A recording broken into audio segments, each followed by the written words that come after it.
for Into the Gap Literary Adventures in Transit. I'm Erin from the Ethos team. My pronouns are she, her, and I'm wearing a blue top and gray pants. So I would like to give a gentle reminder for everyone to please wear a mask in the venue today if you can, so to reduce health risks for our immunocompromised friends in the audience. We also have a photographer taking photos and recording the event today, so please approach us after the event if you don't wish for your photo to be taken and uploaded on social media.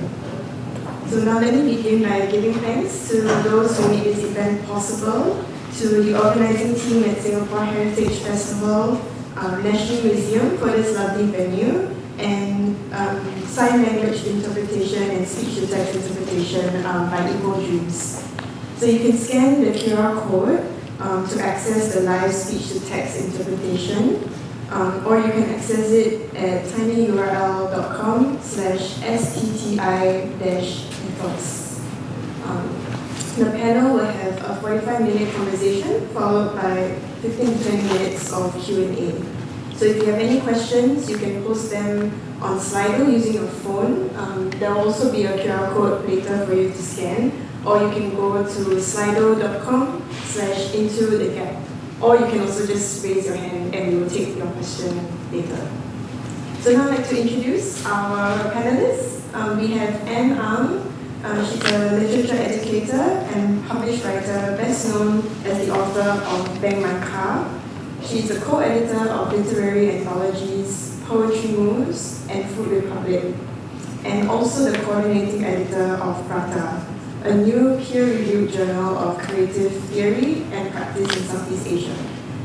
A keen birder and also researches contemporary Anglophone writing from Southeast Asia and South Asia. Next we have Yi-Sheng. He's a writer, researcher, and activist. His books include Lion City and Last Boy, which were both winners of the Singapore Literature Prize, and he recently edited A Mosque in the Jungle, Classic Ghost Stories by Osman Wong. He tweets and Instagrams at Yi-Sheng. Next we have Yong Hoong. He previously authored 5 poetry collections, including Frottage and The Viewing Party, which both won the Singapore Literature Prize. His poems and short stories have been published in literary journals like Quarterly Literary Review Singapore and Asian Literary Review. Next we have our moderator, Charlene Sheperdson. They are a writer from Singapore, a dramaturg and community facilitator focused on language in written, performative, and visual forms. Their poems have been published in Twin Cities, an anthology of twin cinema from Singapore and Hong Kong, From Walden to Woodlands, Unfree Verse, A Luxury We Cannot Afford, and Exhale, an anthology of queer Singapore voices. So now I'd like to pass the time to Charlene, who will start the conversation. Hi everyone, thanks so much for joining us today on a Saturday afternoon. Congratulations on making this heat and coming here without melting into a puddle of poo because I was like melting when I reached. As you can tell, today's conversations will be a lot less formal than that introduction. So for those of you, just to let you know, so my name is Charlene. Today I'm wearing a black top with mesh sleeves as well as tie-dye pants. I've got with me Hoong, who's in a navy blue striped long sleeve top and who's wearing a navy blue dress with very beautiful flowers and cranes actually. That's a very cool pattern. It's like angular and has like geometric shapes. And we have Yi-Sheng, one of his signature, like really, he custom makes these t-shirts on his own. So he's got on a red shirt that says artist and telemarketer and social media manager and business consultant and human resource manager, which really encapsulates everything all of us writers have to be in.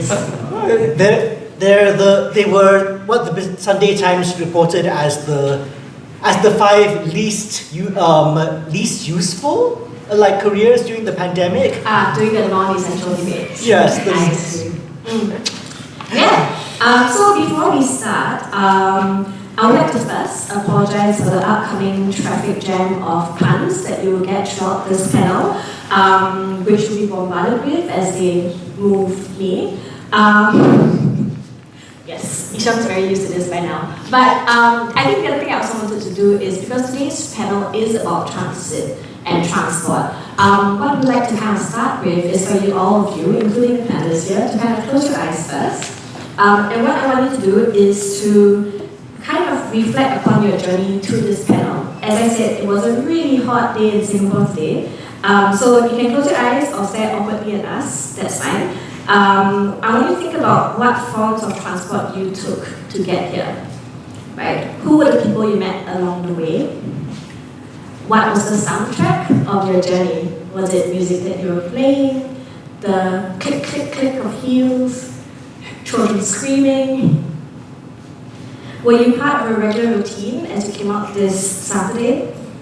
Were there people you recognized from your weekday commute? What kind of thoughts occupied your mind on your journey here? Take a deep breath in. How's your body feel right now? Does it reflect the energy of the transport that you took? Are you calm? Are you frantic and anxious? Okay, I'll give everyone another minute to think through these questions.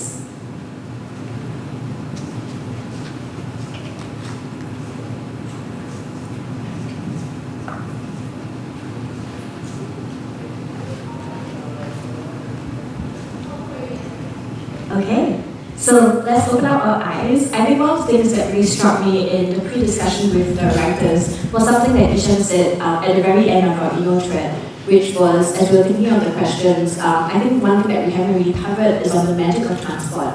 And that's something that we'll hope to get into as well when we get to the Q&As later on today. So with all that we have captured, we'll begin the panel with our questions, and I hope that that inspires you with some of the questions that you can ask us during the Q&A as well. So for those of you who kind of just walked in, not quite sure what you're here for or what this panel is about, this panel looks at how urban travel moves and inspires us, how the rhythms, color, and untold stories of the mass movement of people have inspired and informed the work of dozens of writers, including the three of our guests today. Okay, so as you can tell, it's a very not formal, very unstructured, casual conversation. In addition to the questions I'll be asking them, feel free, the three of you, to also ask each other questions based on the questions you're responding to. And we'd also like to invite everyone here to join us in the conversation. As Erin has pointed out, there's a few ways in which you can kind of send us questions. I highly suggest you don't send them all the way at the end in case I can't get to everyone's questions at one time. So if along the way, maybe a question comes up to you, you can pop them on Slido, you can make a note somewhere, and then if I see them on Slido and they fit what we are talking about, I will try and slide them in at those points as well. Okay, so I guess since I asked them to kind of reflect on their journey here, I would like to throw it to the three of you to maybe share with us a little bit about your journey here and what were some of the things that you thought or felt. Shall I begin? Yeah. I took the bus 190 from where I live, Bukit Panjang, to where we are right now. So it's actually a direct bus. And if I'm taking a bus, normally I prefer to sit upstairs because 190 is mainly double-decker. And if it's a single deck bus, then it's always that single seat that is up front. So for me, it's all about privacy and not really acknowledging a lot of people around me. So I will have my earphones plugged into my ears. And this afternoon, I was listening to the American band Beach House. So it's interesting, I also took the bus 190 to get to this place, and I don't know if I was on the same bus as Hoong because I never sit upstairs. I always sit on the ground floor of the bus, the bottom deck of the bus, and I don't listen to music. I prefer to look out of the window. And bus 190 is interesting because it cuts through some of the green spaces of the island. And it's always interesting not just to look at the trees or the Animal Crossing that we have, which is built in recent years. but to see who is actually walking alongside the expressway that you don't expect to. So whenever I take bus 190, sometimes you do see like migrant workers sort of walking to the construction sites, but then you do see also young people sort of going for a spot of illegal fishing. So it's just what you can see on the bus, on the side of the expressway, which is usually not meant for pedestrians, but only for vehicles. So I tend to look out when I'm on transport. I took the MRT here, but while playing Pokemon Go most of the way, and reading at the same time because I'm very ADD. But and of course, it's very interesting for me when I'm, you're inhabiting more than one world at a time and seeing, the world in your phone, the world in the book, and the world outside, which you keep on bumping into because you're not looking at it. But just before that, this morning I was at a shipyard in Jurong because there's a group called My Community SG, which is doing tours of industrial estates. So I had, it was fascinating because where we grew up being told, oh, Singapore is a port city. The port is really important for our economy, but we forget about it most of our adult lives. And to see this place where all of the boats, they have to be maintained, to be explained, what the numbers on the boats mean, to be shown the machinery that moves the buoys to make so that everything will be safe, and to hear about the lives of everyday sailors. It really did make me think about all the transport that goes into creating the world we live in that we are not necessarily part of. That even a lot of Singaporean citizens are not, because mostly it's foreign nationals who are willing to spend 2 years on board a vessel non-stop rather than, while Singaporeans are like, I would like an office job and maybe just go down to the ship every now and then to help maintain it. Yeah. Oh yeah, it was so salty. So I'm just waiting for the translation. So what we'll do every now and then is we'll just make pause so we can kind of finish what they're translating before we begin as well. So there might be some pauses in the conversation. Okay. So when we first started talking about this panel, and I think we kind of alluded it a little bit with this idea of the transport that we kind of have journeyed. And it's quite interesting because actually I didn't realize it until you were all talking, but we all came from the West. So I came from Bukit Batok as well. And I normally take the bus because I hate being stared on, but I was like late, so I took the MRT today. But who I had with me in my year was Wish, the musician, and she's got this new song out called House, and it was just a very strange experience, being surrounded by people and then just having Wish singing your ear personally. But I think like one of the first questions I asked each of you in the discussion to this panel was, what was your impression of synopsis, which had this very beautiful language about, transport moves us and everything. And my main question to you was like, what's your first impression? What images of transport came to your mind? And if it reminded you of any books or stories or poems, either by yourself or by somebody else. And the three of you had quite different answers. So maybe Anne would like to share some of yours first? Sure, I could start first. So my first impression of the synopsis was quite typical to think of public transport as something that gets us around this dense urban city that we live in. But the more I think of it, the more I think transport isn't always on a horizontal plane. So elevators move us up and down the vertical plane to the top of skyscrapers. And escalators take us diagonally, and many of us who have been to Dhoby Ghaut or to Stevens, I think it's the MRT, it goes down and down and down forever. So transport doesn't just go from like one A to one B on the surface of the earth, it's kind of a three-dimensional. And because we got this idea of the otherworldly experience of transport, it got me thinking about how sometimes I feel I have a bit of an out-of-body experience when in one of the underground tunnels for the expressways. And the MCE, I found out some time ago, actually takes us not just underground, but the part which goes under Marina Bay is actually under the sea for a brief portion, and then it comes up again. So I think it's quite amazing, but it's really out of the world, but kind of under it. I also think of ferries to the Southern Islands. It's always a sense of not just the port, but also the edges of the island, and Singapore not being just one island, but a constellation of many. It makes me think of quite a number of books, actually. The first story that came to mind was Trondheim in the collection It Never Rains on National Day by Charlene. And it's about two Singaporeans who meet in Norway in a train. And one of them is a teacher who is escaping from a Ministry of Education job. She's really just gone and disappeared from term time. And another Singaporean.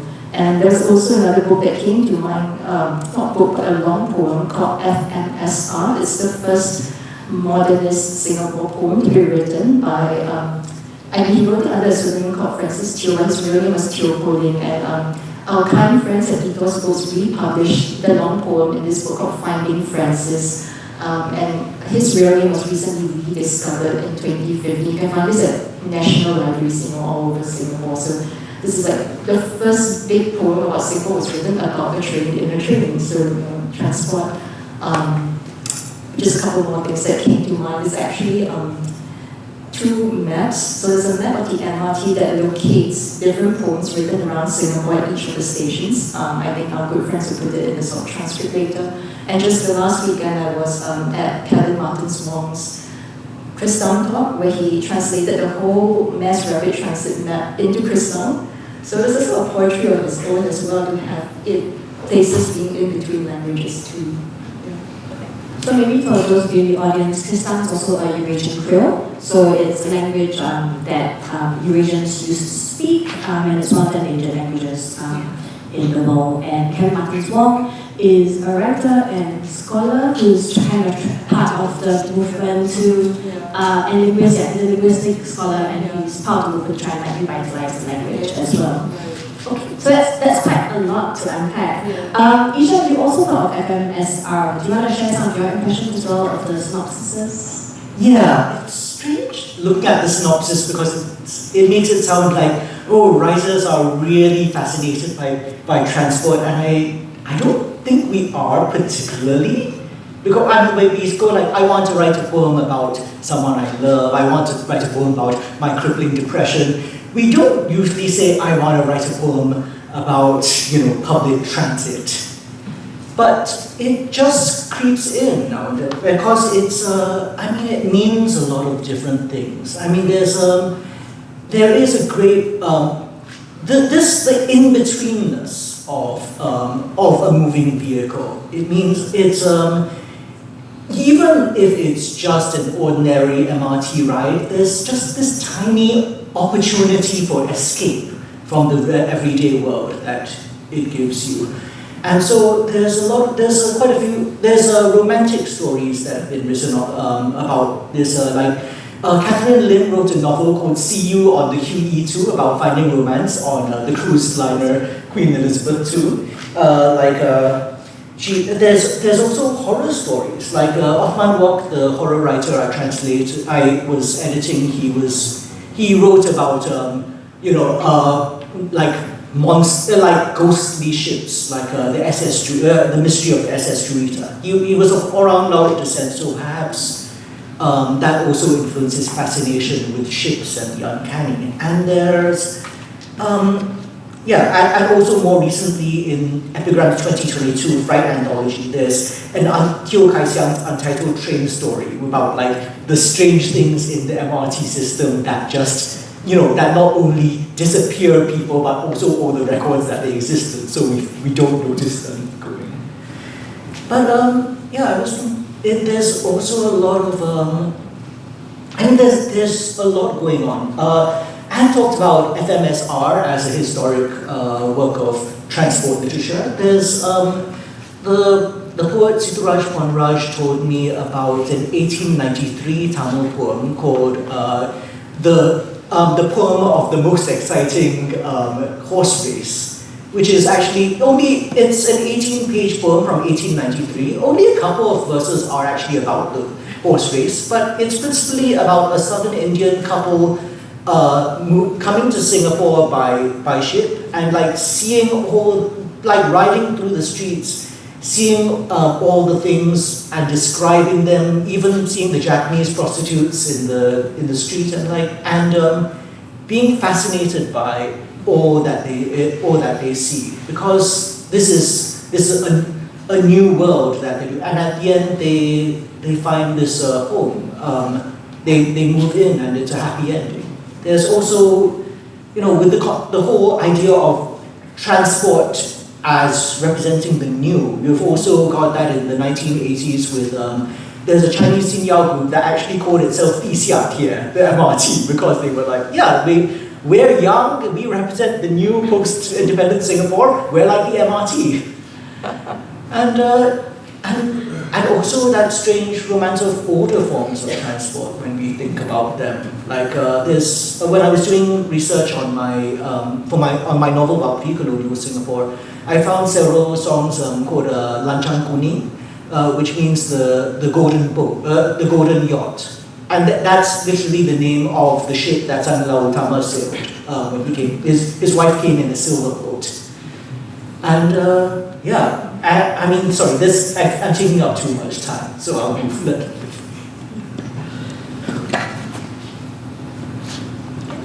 So I think I'll just add on to what Yi-Sheng has been saying about the connection between writers and mode of transportation, and it's true that we don't normally get inspired by those modes of transportation, but if you look at it, if you're looking at a larger picture, then if we extend the definition of transportation to travel, then I would say that there are a lot of poems that might be inspired by travel, being written in a different place, kind of looking back at home. And for me, I feel that this idea of transportation is kind of in the background. So if I'm traveling overseas, I might be more inspired to take maybe the train, going across a wider distance beyond the boundaries of Singapore, if you're talking about distances, or trapped in the cabin of a plane, then those are the areas that I might be preparing new ideas for new writings or new poems.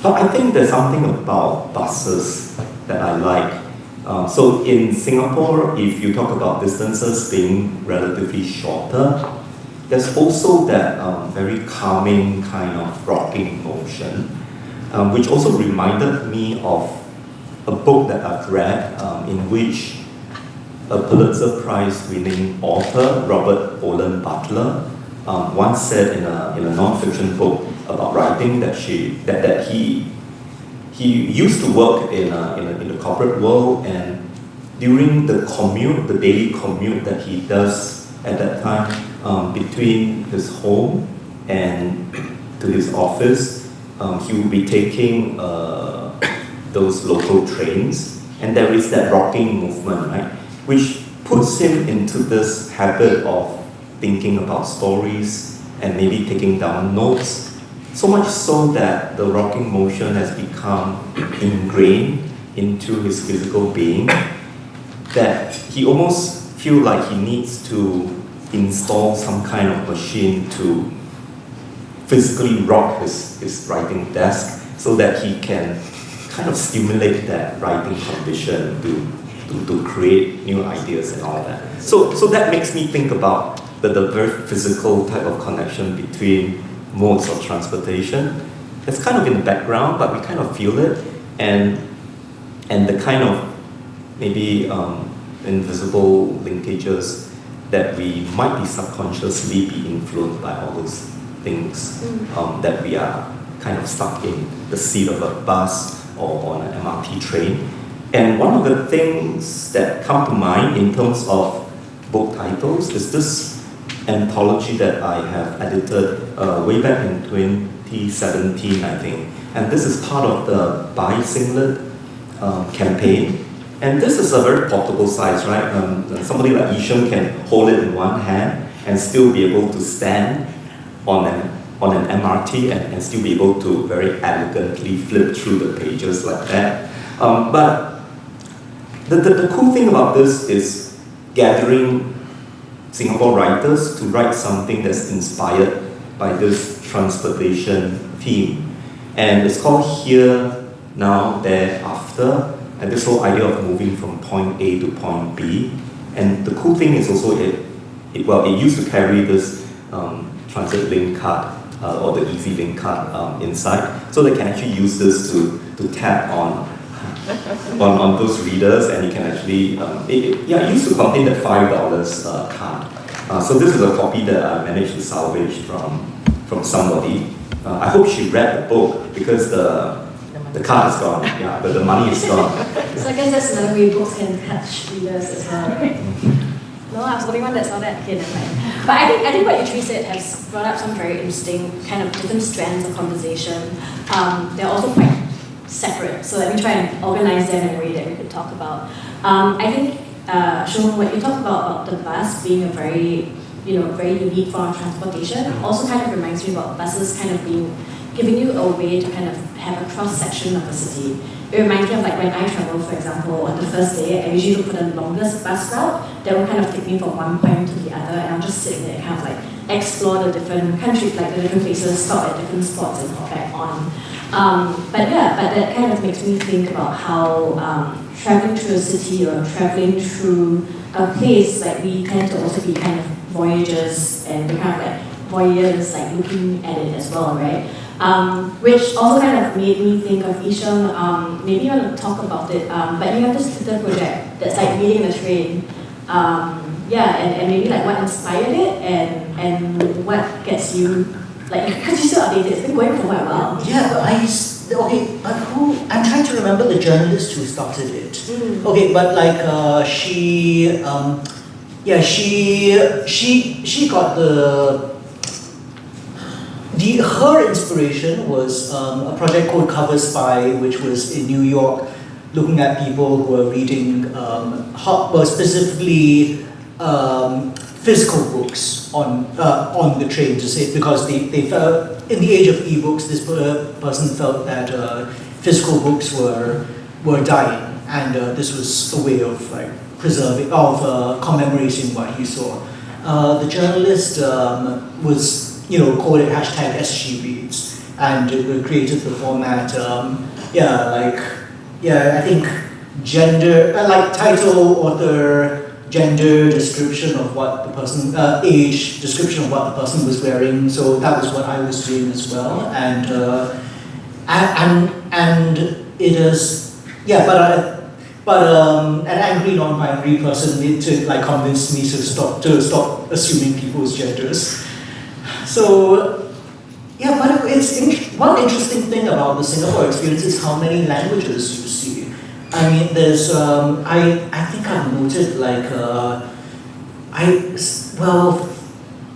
15 or so languages, like, because it's not, I mean, you see people reading in Burmese, a lot of people reading Chinese web novels on their phones,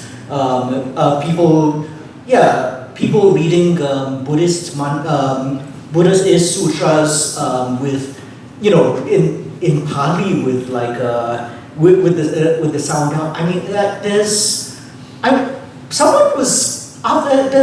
photographic projects doing the same thing, which people say might be invasive, but and some of them say like, oh, Singapore is not very literary. We read a lot of self-help books and religious texts, and I don't think that's a terrible thing. I think it's I just find it very fascinating what people are reading, even if it's a lot of people are just reading the driving test manual. But there's also a lot of kids reading, reading books. Sometimes expat kids reading Donald Duck in German. And I was so triumphant after learning a bit of Korean and being able to go like, okay, yes, that's around the world in 80 days. But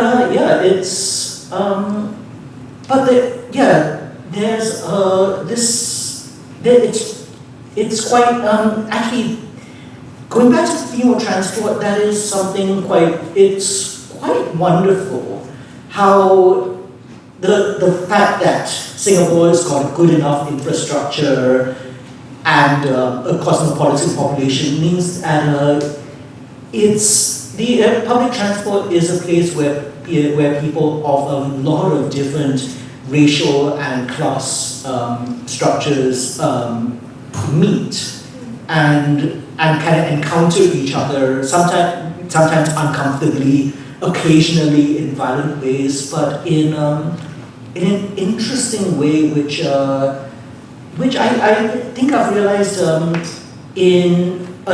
doesn't happen in every Asian city, because having this degree of infrastructure is actually unusual. Yeah.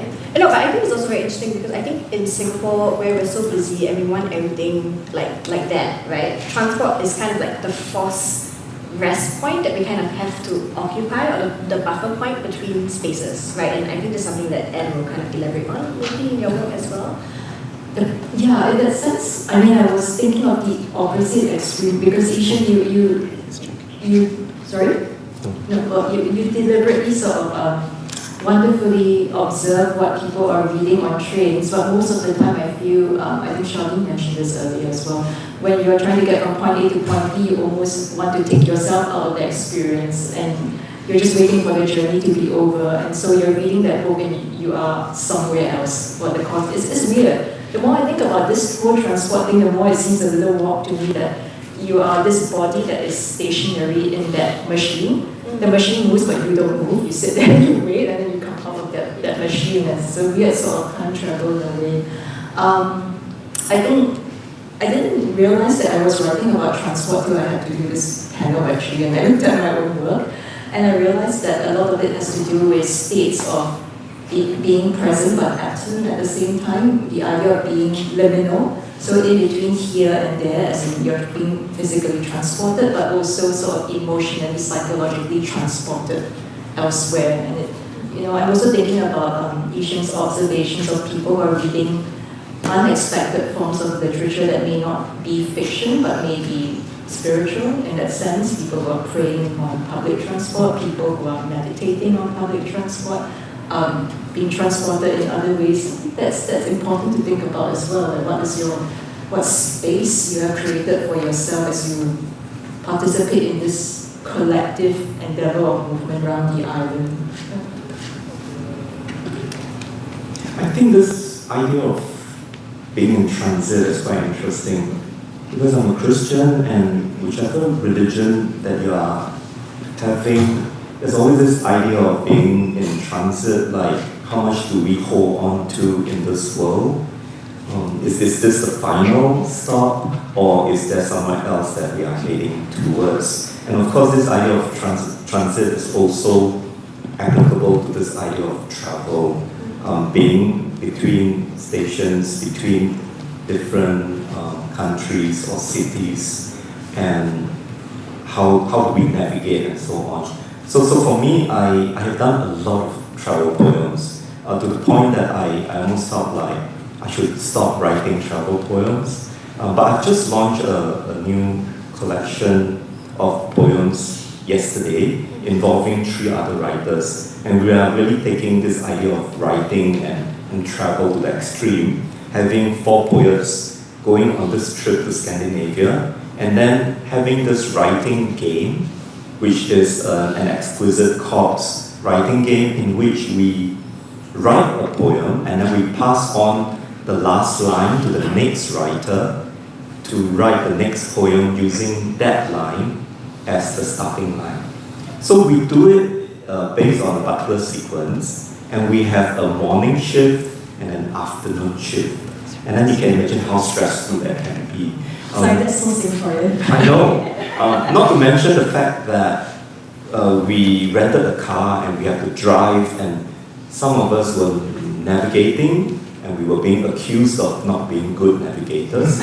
And some of us were driving, and those people who were driving were also blaming the non-drivers for not helping out with the driving. So there's a lot of all this tension that went into some of the poems as well. So I think later on when we have a chance to read some of these poems, then you might actually see there's actually a lot of these microaggressions hidden in there. Yi-Sheng wants to say something. So while we're talking, since you mentioned religion, I just want to, when I was in a mission school, and there was this hymn called Praise the Lord, and it had this line, and purer and higher and greater will be our wonder, our transport, when Jesus we see. I was going like, does that mean heaven has really good MRT? Okay, so awkward segue next, but no, but I think that's a very interesting idea as well. And I think like as us, right now we've all been talking about transport and the different ways that transport can be. But I'm also wondering how transport has been a point of departure for your own work as well. So maybe Yi-Sheng, would you like to maybe go first? Wait, is this the reading section, or are we just talking? You can talk and then demonstrate with your poem.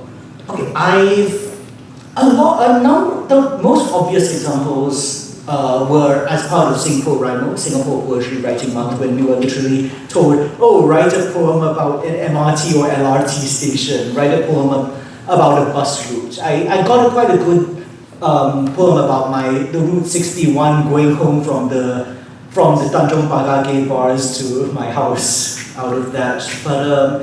But in my short story collection, Lion City, I have two air travel related stories. One of them is A Day at Terminal Aleph, which is kind of in the style of an airport documentary, it's about a secret terminal of Changi Airport that serves the gods. And and it turns out the gods are not very, they're just not very good to humans, but we just, but Singapore is willing to sacrifice us for the sake of the economy. And I also have another called,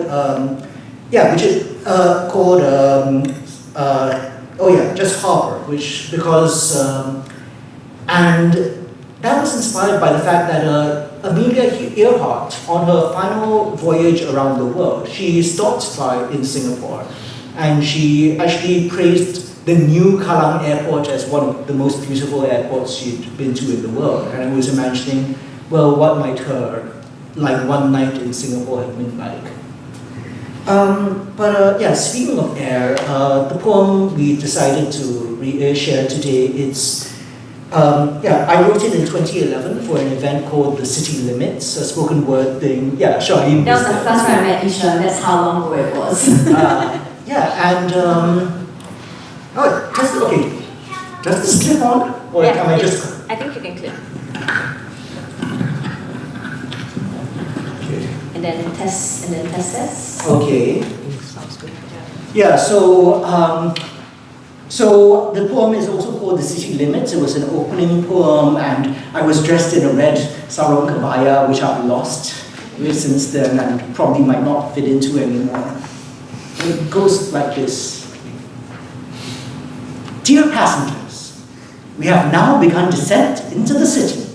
Kindly stow away your spirits. Draw your seatbelts on your souls. Please surrender us your headsets. Turn off all your electronics. Block the windows. Brace yourselves. The city is waiting.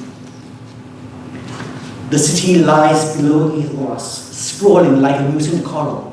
Her towers and expressways black and amber in the night. Her subways laugh their loneliness. Her power stations tremble. Her minarets and steeples raise their arms to touch your face. A city born of hunger, a city born of thirst, between mosquito mainland and the shark-infested sea. A city born of commerce. Here the minions of empires trade their produce, software, spices, petrol, slaves. A city of the damned, once raised by flames and swordfish, by bombshells and by war song, by Famshan and Merdeka. A city of the lost. Here we drift like fishermen in monsoon prahus, or else we prowl like tigers, hunting freedom in the zoo. Yet some of us find solace. We cling to one another, rotting out our hearts upon the orphan mattress of tradition. Yet some of us find purpose. We climb the concrete mountains and discover wisdom, bird-like, sleeping silent in its nest. yet some of us find joy. We chant our idiot laughter. The shadows fall and still we dance our language, speak our names. Dear passengers, for your survival, listen to our stories. May God protect you all. The city is waiting.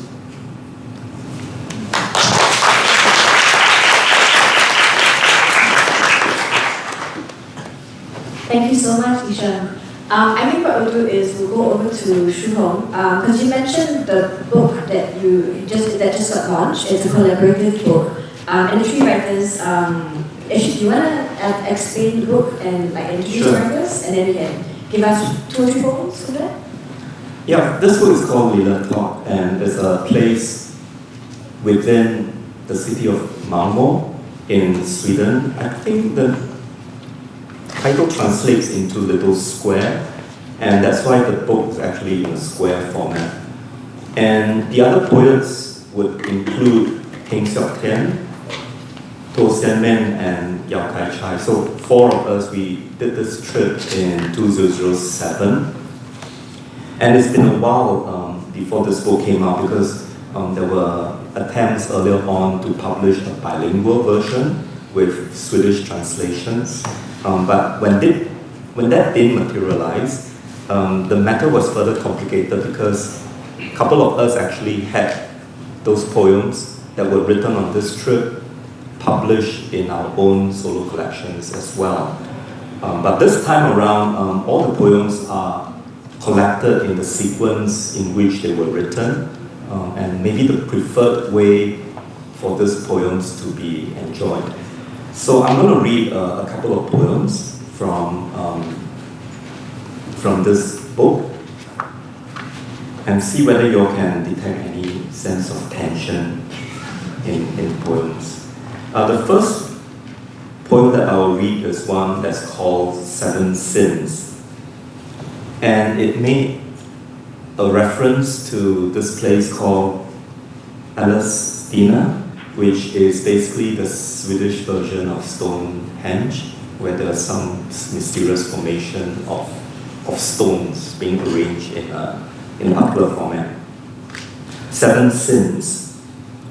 Kissing stones at Älvstina, we mimic cattle ranging within a territorial loop, marking our lot with slovenly strides. But much too soon, we are quick-stepping like fugitives through slow counties, rearing our appetites unbridled to consume all the sights along the drive from Ystad to Kalmar before crossing to the adjoining island where we are left with only limited daylight. The thought of not knowing exactly what we have missed on Åland's opposite tips will fester, just as tracking who amongst us manages to sell the most books is a thankless task. Still, it's hard not to go green over how the press pass secures free museum access for only one. We do our best to dispel unwarranted thoughts, and between breakfast and Michelin-starred lunches, keep our stomachs occupied, then walk mileage to wipe out evidence and create more space, and can't wait to ask, is it mealtime yet? With hunger allayed, faults are forgiven, while anger wanes, loses steam, is reduced to a whimper in our sleep. The morning after, we can't help but notice wild apples strewn across the parking lots of a rest stop. Cautious, we dare not eat, but already the scent worms into our hearts and plagues our disadvantaged flesh.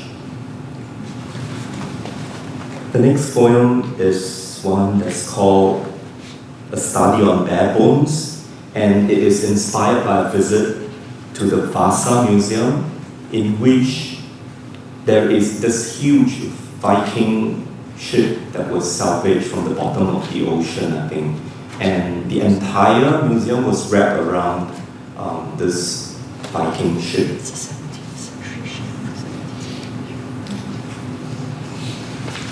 A study on bare bones. I have an epigraph in front of it, and it reads, "Long after the Vasa sank on its maiden voyage, skeletons were salvaged from its wreckage and osteology applied to determine gender, age, height, illness, and injury. Understanding little how the body aches in the flesh are more attuned to the way the lashing wind or callous words can chill a person to the bone. According to science, life leaves clearer, more lasting marks on bones than on the heart. And for that matter, one shouldn't fear nor care if the head, too, is lost. Ultimately, after skin and tendons rot, the scaffolding still holds firm, providing clues. Imagine cremation should be outlawed because you'll never know when you'll need to consult the vertebrae. And wouldn't it be apt if coded stanzas are enshrined in the collarbones of birds? In lovemaking, reach straight for the ribs and do likewise whenever you crave for keepsake from your liaisons. Don't discuss matters of the heart or what's on your mind. Instead, make our bones grind and rattle through the night.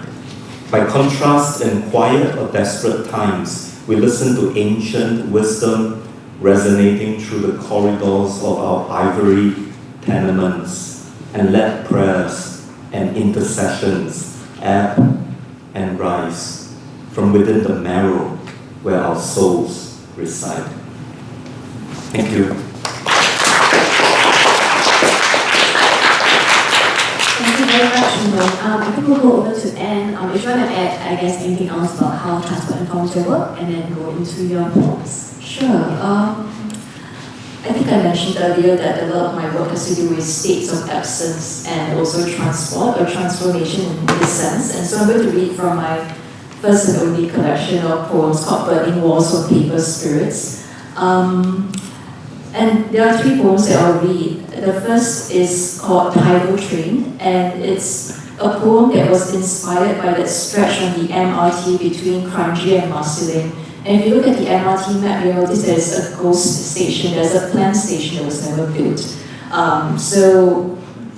Whenever I travel along that stretch, I look out and I always get the sense of ghostly presences of what's supposed to be here among these factories that are sort of semi-dilapidated. But if you look closely, you'll notice there is a sort of thriving life and community there, and that's what this poem is about.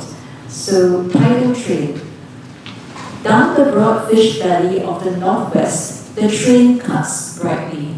Cut it, then crunchy, gutted with salt rivers and mud, mangroves, waving herds of elephant grass, spiked with African tulip trees.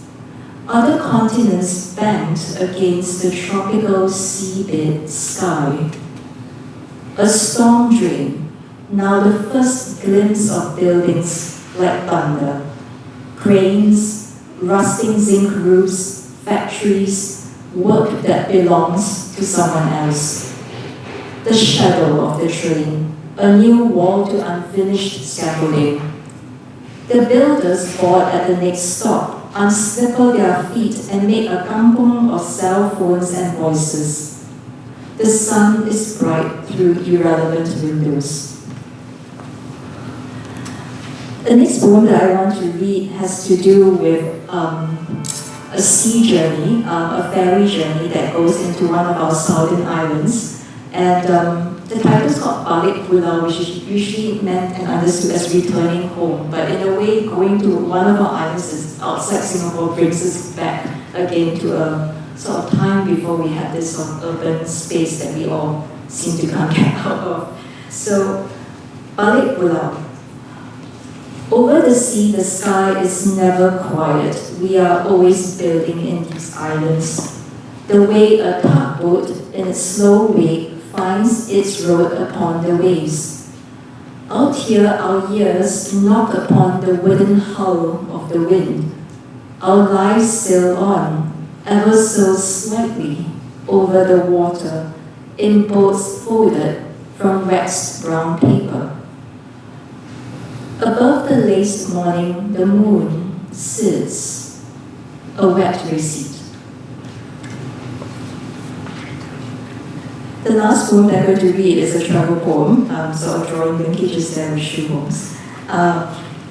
And it's a poem that describes the end of a journey in Bhutan. So sort of going for a theme here of being transported into different states. And the old name for Bhutan is Drukyu, so the land of the dragon. Leaving Drukyu, from the edge of the sketchbook, the plane takes wing. The days past wash by as watercolor rain, under which we still walk, 6 brush strokes on paper. Surgeoning and illegible as we depart further, the window shows the hills of Paro chanting green, the clouds unscrolling, glacier flags not yet spoken for in the wind. We are prayer unwound as memories. Our minds unfurl and return, but fall as arrows flying onward. The last thought, a hand that touches the wheel of Dharma and leaves it turning in Drukyu, a script beyond reading. So the bell sounds again and again like thunder, beyond the carved doorway where it rains, and we walk still with the dragon. Thank you.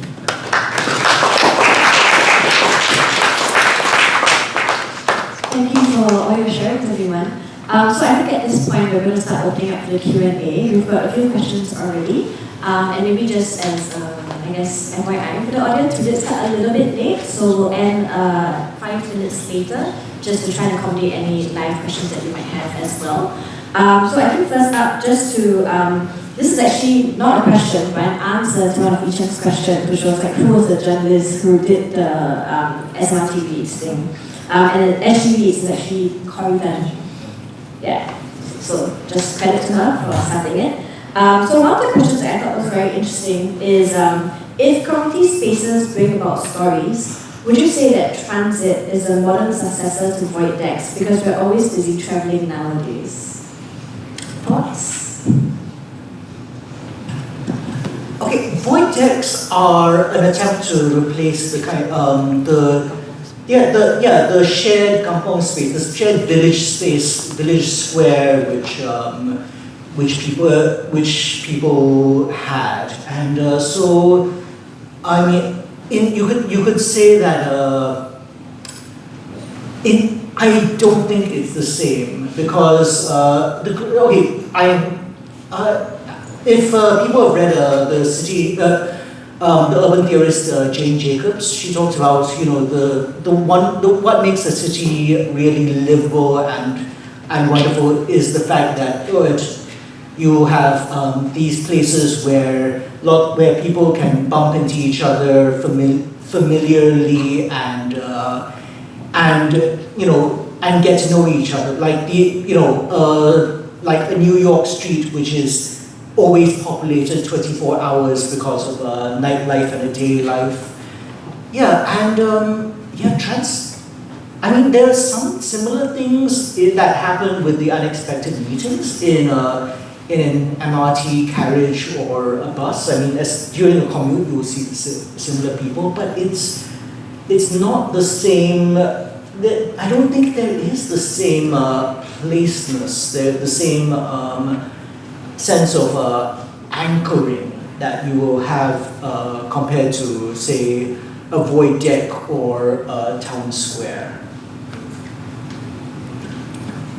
It's a really interesting question, so thank you for it. I guess Yi-Sheng has drawn a parallel between void decks and kampong spaces, but I guess it's also your own experience of void decks as well, which can be quite transitory spaces too, places where you just go downstairs or you try to avoid eye contact with everyone, in the same way that you avoid eye contact with people on the train. But there is something about being on transport which makes unexpected encounters very serendipitous, something special. More than a void deck where the void seems to be the aim of it, like you pass through and but the void deck also has additional significances because it's places where you have waits, where sometimes you see graffiti, maybe you play football with your friends there. So there's a sort of communal anchoring to it.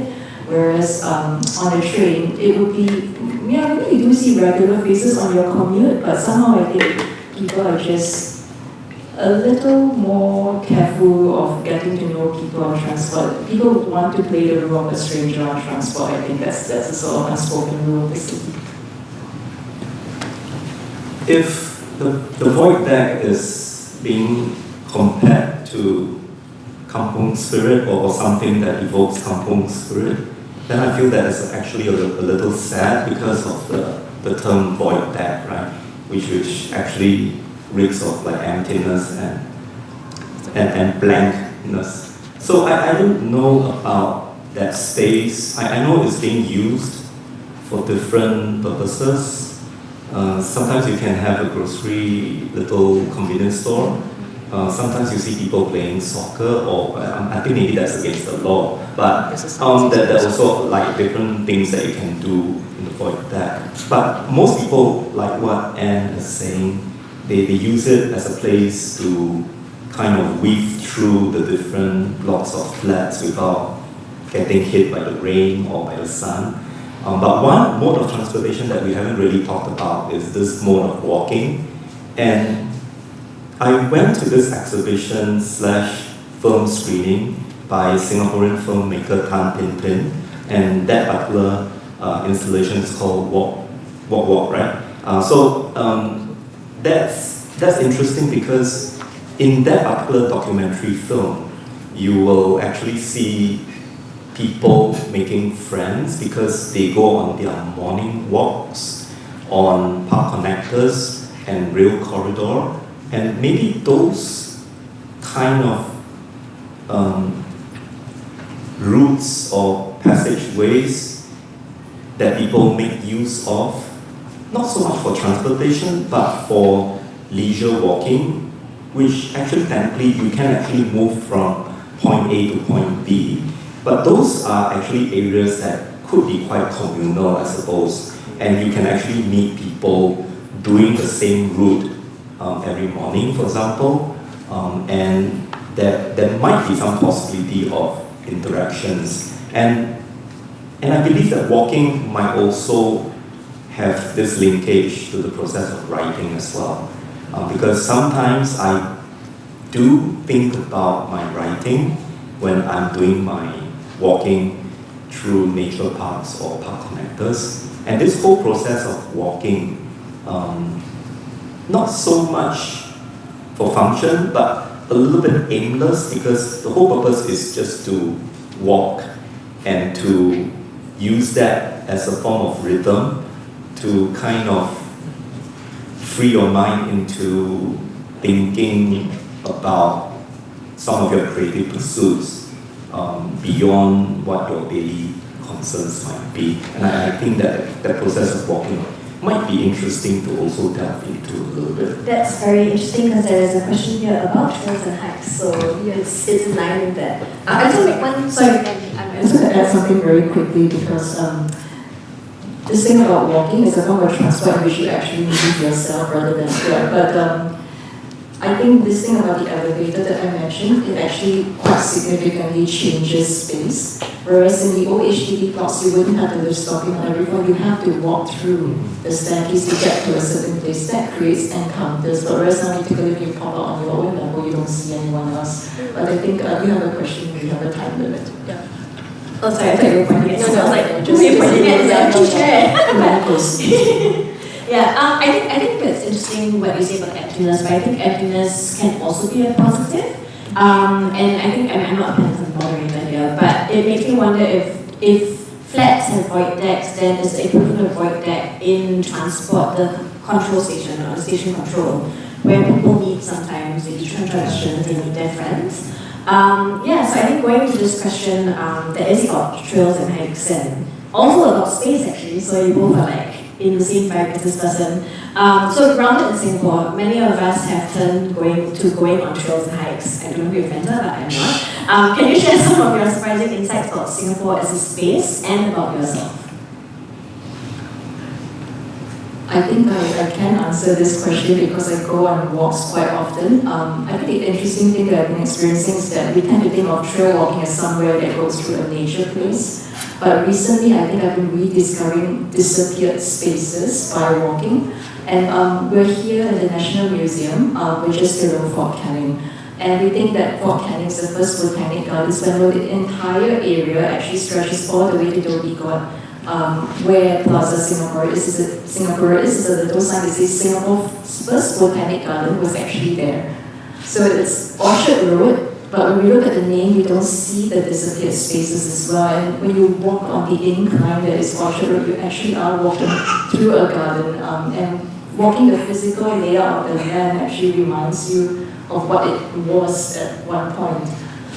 So, you can say it's an urban hike, but I think it's also, there's a temporal dimension to it as well. So I'm rather stretching this idea of tracks and trails that this question is brought up. Maybe other people have other ideas here. Yeah, I too do a lot of walking, but I also think about other writers, like for example, Yi-Sheng, who talks about walking the city with his father and all these landscapes and urban landscapes and landmarks that he was familiar with but have already disappeared. So when I think about that, I also think about how in, let's say for example, in Aboriginal culture in Australia, where people have to traverse large tracts of land on foot, and if you have to walk on, like find your way across deserts and all that, so what they do is that they will sing, and they sing about landmarks so that they are able to remember how to navigate through this hostile landscape. And I thought, to me, that was interesting because if you are able to remember by heart the lyrics of that particular song that has been passed on from generation to generation, then that Aboriginal tribe or family could safely go through this landscape and using the song as a form of a GPS to find their way across that land. So I always find something very poetic about Aboriginal culture and how that could also be potentially applied to the Singapore context. I don't know, maybe if somebody wants to write like a song line about disappearing landscape or landmarks and trying to hold on to certain things so that they are able to commemorate things that have disappeared but have lived on in the songs. Oh my God, the whole of this Singapore literary corpus is about disappeared landmarks. Maybe in the it's sidetrack, but also about disappearing. One of the questions is about, aside from transport, right? When we think about the absence of transport or transit, especially in the last 2 years when we cooped up at home, how has that kind of changed your writing? Or do you see any changes in your writing now that transport and transit wasn't part of your everyday? I finished 2 novels. I was very depressed. Do you want to share a little bit more about, I guess, the novel writing process, or no? Like I guess, like what thought space you were in? No, I mean just okay. I'm an activist. I have lots of theatre friends, so my normal life does involve going out and rather than sitting down to do my damn writing a lot, and I like that. And being cooped up forced me to just finish my PhD, as well as the novella that I've been saying I need to finish before I actually do my damn work. But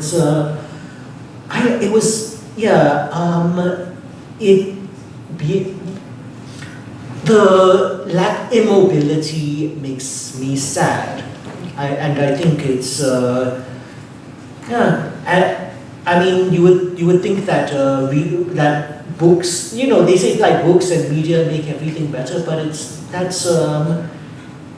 but in the end, I think as you see, I mean, in a lot of my writing, there is a joy in the very act of movement. I have another poem that we decided not to read on here, which was also from the City Limits performance called You can find it on YouTube though. Let Me Do It Every Station on the MRT, so yeah, but yeah, no, I think that's enough. Okay, how about for Anne and Juno?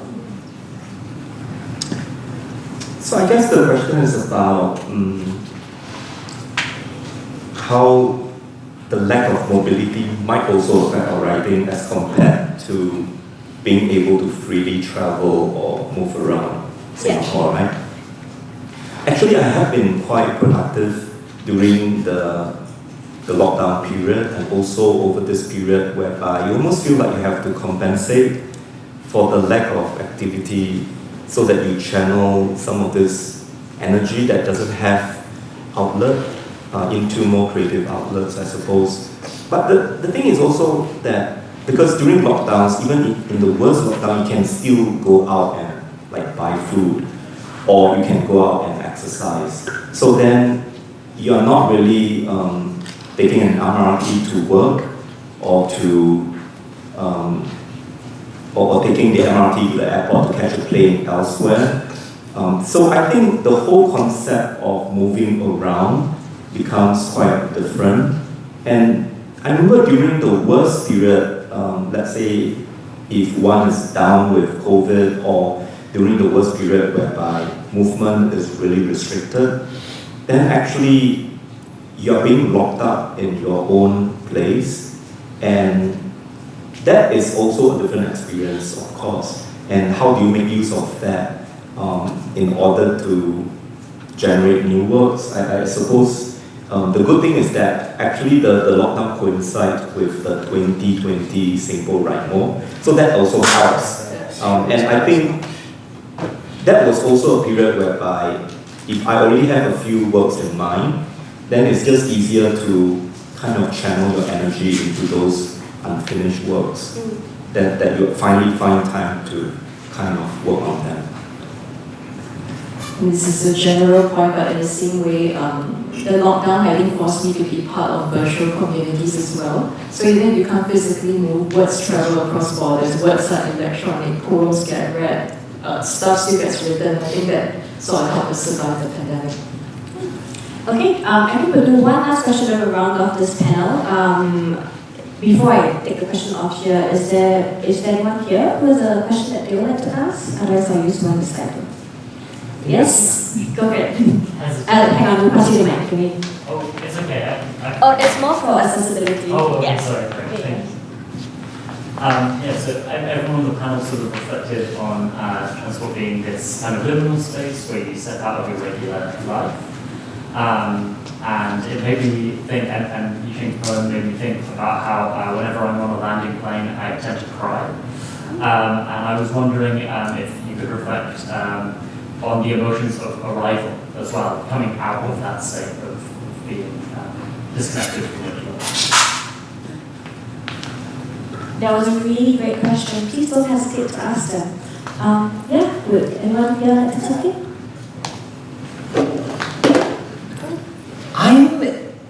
It requires effort to reorder yourself, to gather up all your things, to make sure you haven't left anything behind, to like ring the bus bell. Like it's, there's a kind of, maybe a bit of it's oddly stressful for me to arrive.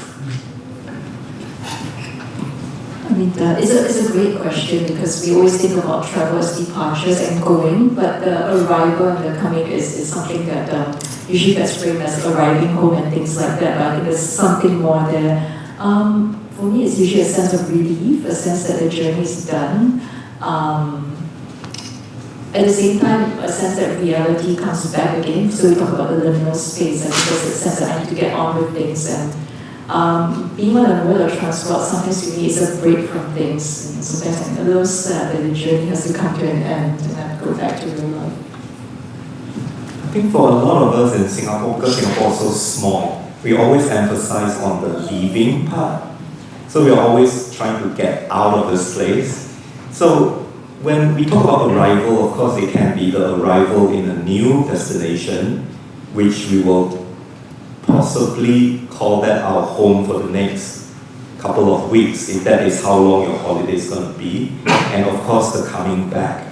To me, it's always that sort of bittersweet moment of moving between places. So when you arrive in this place which is new and unfamiliar, of course there is this sense of anticipation and excitement.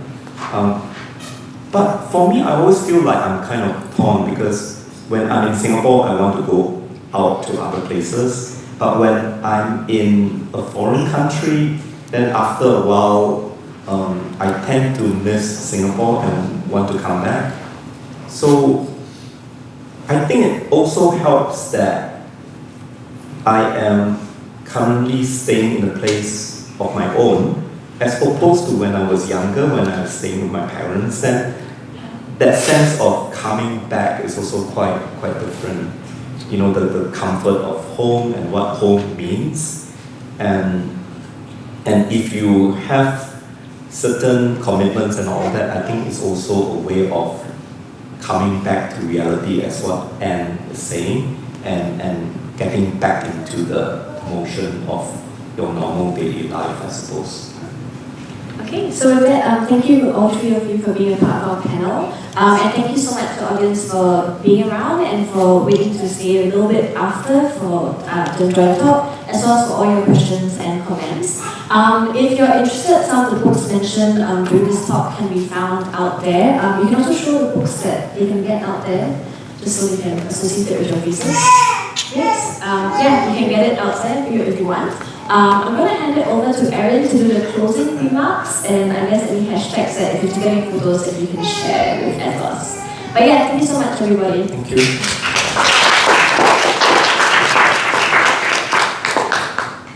Thank you so much once again. Thank you to our wonderful speakers. This was a really wonderful conversation. And thank you everyone for joining us today. As Charlene has mentioned, we have a book table outside where we're selling the books that the authors have read from. So if you really enjoyed the readings today, please support the authors and buy the books. Thank you once again to Singapore Heritage Festival and to Equal Dreams for providing accessibility needs and for making this event possible. So once again, we are Ethos Books, and it's been a pleasure to host this conversation, and have a good Saturday.